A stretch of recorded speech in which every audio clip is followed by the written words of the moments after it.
This is the Shadow Business Podcast, and today we're going to talk about. I mean, it's the last part, maybe or not. I'm not really sure yet, but for my what I'm recording right now, it is the last part of the Wealthy series. And today I want to speak about the something that I call the high earner trap, and why earning more isn't making you wealthier. Let me just move the mic for a second. Sorry. Um, I want to paint a picture and I want you to tell me if this sounds familiar. So you're earning well, like actually well. Clients are paying you, the business is running, and on paper, on actual paper, you look like a success story. You are a success story. And but then there's also this other thing, and it's a maybe it's a little voice that's in the back of your head that is like, yeah, but where is it though? Where is all of this money actually going? Because I've made, I don't know, 2 million, 3 million in my business. And if everything stopped tomorrow, the clients, the launches, all of it, how long could you actually hold on? Or if you're thinking this, how long could I actually hold on? And the answer to that question could be quite uncomfortable and maybe really uncomfortable. And honestly, that feeling, I don't see it as a problem, but I see it as a trap, a very specific, very well disguised trap that catches you as a high earning woman actually all the time. I see it so many times. And today we're going to pull it apart completely. So let's go, let's get ready. Yeah.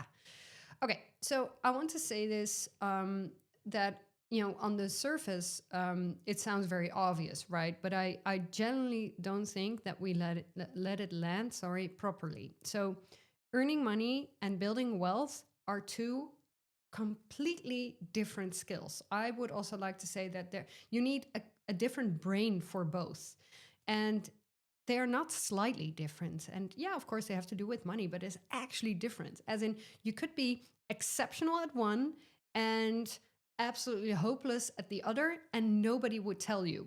So, for instance, my special talent is really very much in building wealth. Yes, I also love making money, but I'm much better at the wealth building part because I kind of changed some channels in my brain. It's really how it feels, and yeah, I'm much better at that. And I feel like when you're earning, you can easily learn to be wealthy as well. Okay, earning is about performance. It is showing up, selling, delivering, doing the right thing. And if you're here listening to this, you've probably got that part down, right? So you've spent years practicing it, refining it, being rewarded for it, all those things. And you know how to make money move towards you. Wealth is a different game entirely. Wealth is about what happens to the money once it's in your hands. Where does it go? What's it doing? Is it working? Is it doing something for you, or is it just kind of, are you kind of passageway? Is it passing through you? And this is the thing, right? Nobody really teaches the second part. Think about it. School, useless. I mean, come on. I did not learn anything about wealth in school. Parents could either be careful with money or complete the silence, or you watch them struggle and you just absorb that as okay, this is probably what I should do. Also, the business world is obsessed with how to make more and totally quiet on what to do once you have it. And all those three components. There's also the wealth the abundance and the wealth mindset space, which I really love. Generally, I'm in it. But it's a lot of open yourself to receive and release your blocks, and you deserve more. And that stuff really matters. It really does. But it's actually just opening up about opening the tap. But there is nobody speaking about what's the bucket underneath it. I'm sorry for these, but it's just, so the water flows in and it goes just straight back out again. And, you may be left wondering why. And, despite earning really well, the wealth part just never really arrives. And that's the trap. And everybody is trained to be brilliant in income. Perfect. Yes, let's go. But the architecture side of wealth, as I call it, just never got built. And I think also the worst part with this is that the better you get at earning, the less you also notice. Interesting. I've also been through this, right? Because there's always coming more coming actually to cover the gaps. And the income kind of masks it, and it funds your lifestyle, and it creates this feeling of financial safety, but it's without actually creating financial safety. And then, but this happens. I don't want this to be too much of a bad news story until something shifts. When you have a bad launch, when you have a burnout, when you have a slow season, when there is a war, and suddenly there is nothing that's supporting you. Okay, so I don't want to be too much of this, but I want to be also the bearer of this kind of news because it's important for you to know. Okay, so now I want to talk about why this is a women's thing specifically, because I focus very much on women. Some men come to me, why you only work with women? Yes, because you know what? Men have always worked for men, and you know it's time to change this. Okay, it is. Not only, but it's actually disproportionately this wealth gap and what we're talking about. So the first piece, is just historical. Women were locked out of wealth building systems for a very long time. And not just legally, although that's real, a lot of countries didn't let the women open their bank accounts until the 50s or 70s, depending on where you're coming from, which is insane when you say it out loud. Same level as animals and children, but I mean culturally.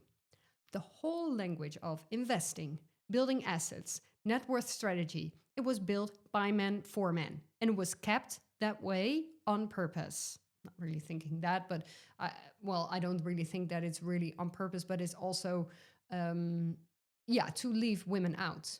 And so what that leaves behind is this generational thing where women became incredibly good at managing money. Because I actually had a client and many clients actually of whom which the mothers were actually doing the admin, right? Stretching it, surviving on it, making it work, but actually not building with it. And managing and building are completely different orientations. And managing is very reactive and building is intentional. And so you need both, right? But most of us only got to one. And the second thing is, and this is the one that I see in the subconscious work a lot, is what I call the loyalty wounds.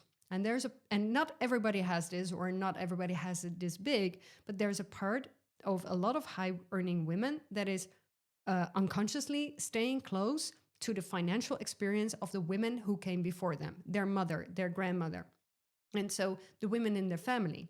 And when you start to outpace that, when your wealth actually starts to look different, it can register in the psyche as some sort of betrayal or as dangerous, like you're becoming too visible, or the wealth, and because of that, the wealth will get self-limited. And this is actually not on purpose, it's just never really built. And yeah, it's important to notice, and maybe you're listening to this and oof, yikes, you have this as well. And so the third reason here is that really big in the entrepreneurial world is that the whole identity gets built around earning rather than having, which also makes sense, right? The income becomes the thing that everybody points to. Look at what I can generate. And I think it can be very intoxicating, right? It's a real high. I really get it, but it keeps your eye on the tap instead of the tank or the bucket or whatever. And so the generating becomes the goal instead of a means to actually building something that lasts.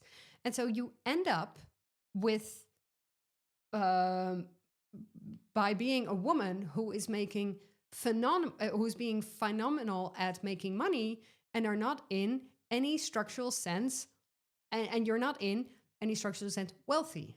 And it's confusing, and there's shame because it doesn't make sense on the surface.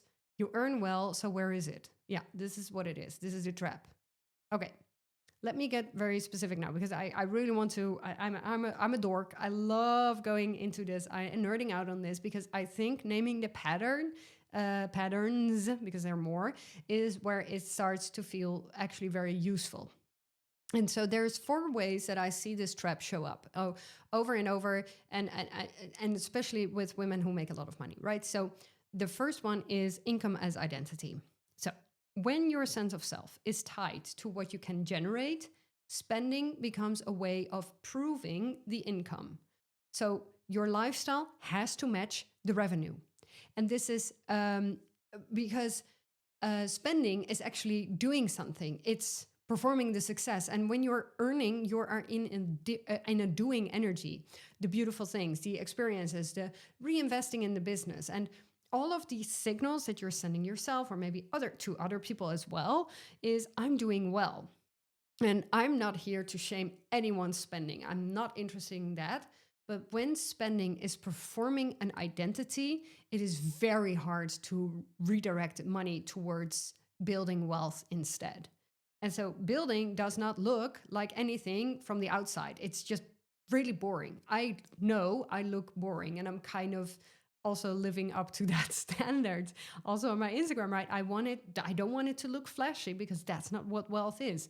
And yeah, if it's this first pattern, the ego wants to be seen. And the second pattern here is the reinvestment loop. And maybe when you hear this, oh, I already know where this is going, right? So every time there's a surplus, it goes back into the business. New team member, new tool, new program, new launch, new photo shoot, all those things. And I think, again, investing in your business is not inherently wrong. But if the business is always eating everything it generating, wealth never accumulates outside of it. And the business becomes both the income machine and the wealth trap. So it's like you're in a hamster wheel. All roads lead back in. And there is never a leak outward into actual assets, that the money does the work for you. That's what we want. That's where we want to be. The third pattern is wealth by accident.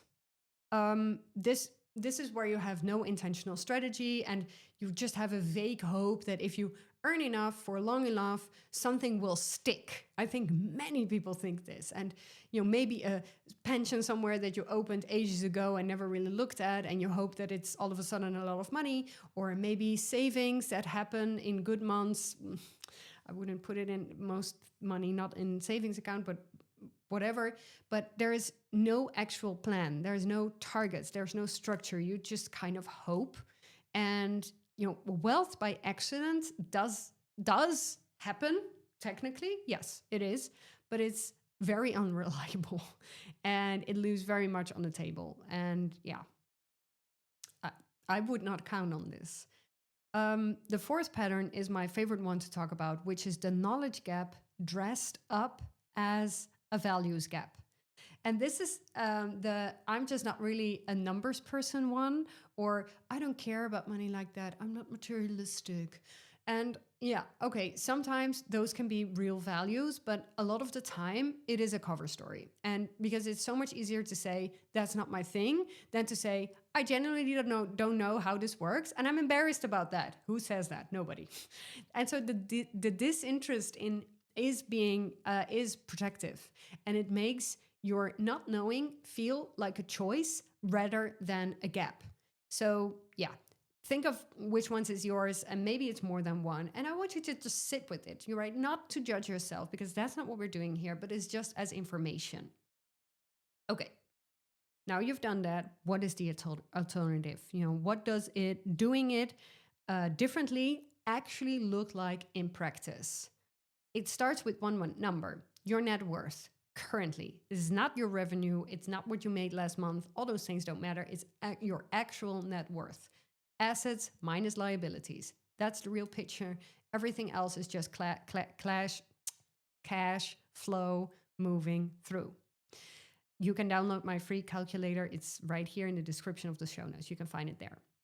Then it moves into structure. What percentage of what comes in is being directed toward building, not what's left over at the end, but what is intentionally allocated before anything else happens. And there's a massive difference, this, between I save what's left and I pay myself as a wealth builder first. And then it will move into vehicles. Where is the wealth actually sitting? Because here is something that a lot of business owners don't want to hear, is a business is not a wealth vehicle. It's an income vehicle. Your pension, your property, your investments, your assets that grow or generate independently of your personal effort, those are wealth vehicles. And yes, of course, you can have some assets within your business account. Yeah, of course, yes. But you have to make a plan for that. And so knowing the difference actually changes the decisions that you make about where your money goes. And so this is, I feel, is not very complicated in theory, right? But actually getting yourself to do it consistently over time, that's where the inner stuff matters, because knowing what to do and doing it are separated by a lot of shadow. And so, what I want you to take away from this is that the high earner trap is not a money problem. I mean, it is, but it isn't. It's an identity problem, a permission problem, a knowledge problem that's also kind of wrapped in a belief problem. Sorry. And so, this is something that you cannot solve with a spreadsheet and be done with it. And you can get the best financial strategy in the world and really excellent, personalized, perfect for you financial strategy, all those things, and still find 100 reasons not to implement it. And you still will spend it, you still reinvest, still delay, all those things. Because if your inner architecture hasn't shifted, the outer plan just sits there and it's just looking pretty and that's it. And so this is why I built the Wealth Icon Mastermind, because I just got frankly tired of seeing women who had the earning piece completely handled, who were doing the mindset work, who wanted the wealth, but are still stuck in that trap. And you don't have to wait until until you have 1 million on your bank account, right? You can already start with 10,000, 50,000, 100,000, 200,000. And then you can just let the money work for you. And if you have a plan for that, nobody's working with both. Well, not many people are working with both sides on the same time. But I think that's exactly what's so interesting. I might do another episode about time. And why you should always start earlier building wealth than actually feels comfortable. Anyway, the mastermind is where the strategy and the shadow work happen together. We look at your actual numbers and what's underneath them. So you're going to be quite naked. And so you build a wealth plan that you will actually follow. That's what we do, because you have also done the identity work that makes following it feel safe rather than threatening. So if you're feeling like, I'm not really sure yet, yeah, exactly, that's what we're going to work on. It's going to be 9 months. We work with 6 pillars. I'm not going to get too much into this right now because it's all on the page that I have linked here in the show notes. It's going to be a small group of women who are actually done performing wealth and actually ready to build it. So if that's you, the link is in the show notes. Okay, so I want to do a quick recap because I know this was a lot. And so earning and wealthing are completely different skills. Sorry. Most of us were trained in one and left completely on our own with the other. And it's a gap, and gaps close. And so the 4 patterns to watch for: income as identity, the reinvestment loop, wealth by accident, and the knowledge gap dressed up as a values gap. And so the fix is both things, the strategy and the shadow work. It's not one or the other, it's both. And that's it for me today. If this one hit, share it, because I promise you there is someone in your world who needed to hear this. Thank you so much for listening and see you next week. Bye.